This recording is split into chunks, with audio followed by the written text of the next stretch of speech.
Hello, my name is Rasheedah Webb, and I am going to be doing my presentation talking about the cross cultural misunderstanding and the social function of humility from the article Eating Christmas in Kalahari, written by Richard Borshay Lee in the year of 1969.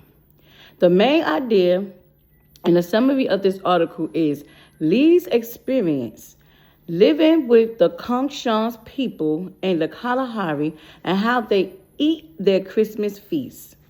His main purpose was to go there and study their diet. During the 3 years that Richard lived there, he discovered how the culture does Christmas in a way he was not used to.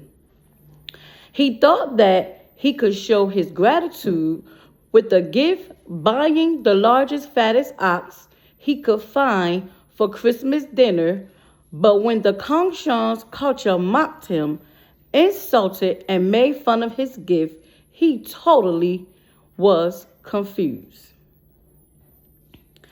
I believe that this article illustrates the clash between Richard Lee's Western worldview and the Kongshan's worldview, naive realism versus cultural relativism, which means naive realism. The subconscious belief that everyone sees the world in the same way. In his Western worldview, their actions, their interpretations, even how they handle conflicts are different in another culture. The gift in Lee's mind was big and massive. He was showing his gratification and praise as well as a thank you for Kongshan's hospitality. He was confused and conflicted because when they mocked him, he was shown as being arrogant, insults, and rejection of his kindness. The Kongshu worldview is that pride is a physical threat to their group. The challenge is that the notion which culture values are normal or best comes in 3 different categories, such as disrupting naive realism, redefining moral behavior, and making a familiar strange. What am I referring to? The normal view in Lee's culture, gifts are brought to say thank you, met with gratitude and praise. Just what anyone else would think.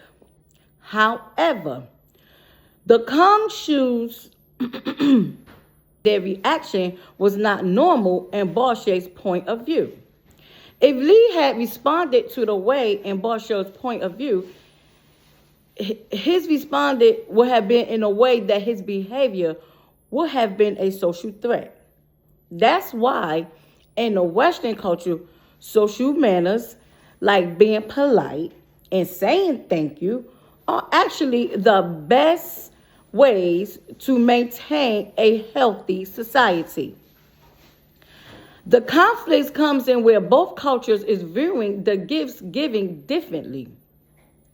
Lee's word is giving gifts is generosity. Kongshan says it's dangerous and leads to violence.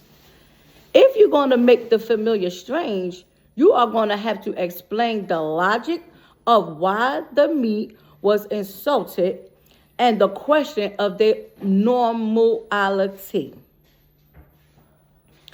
I can think of one unique norm tradition in my own culture where it's Black African American is that the nod.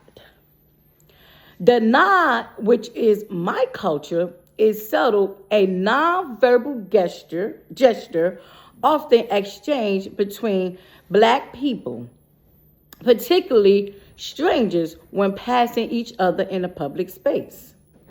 For those within the culture, the nod is a sophisticated communication tool rooted in history and social survival. The nod acts as a micro affirmation that says, I see you, and I acknowledge your presence.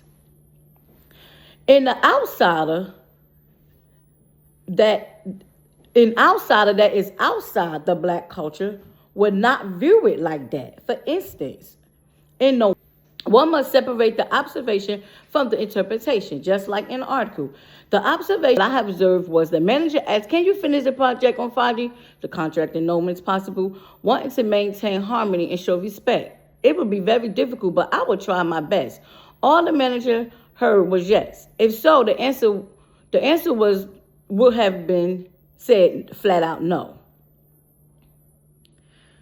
The most in language fluency. It requires the suspension of judgment.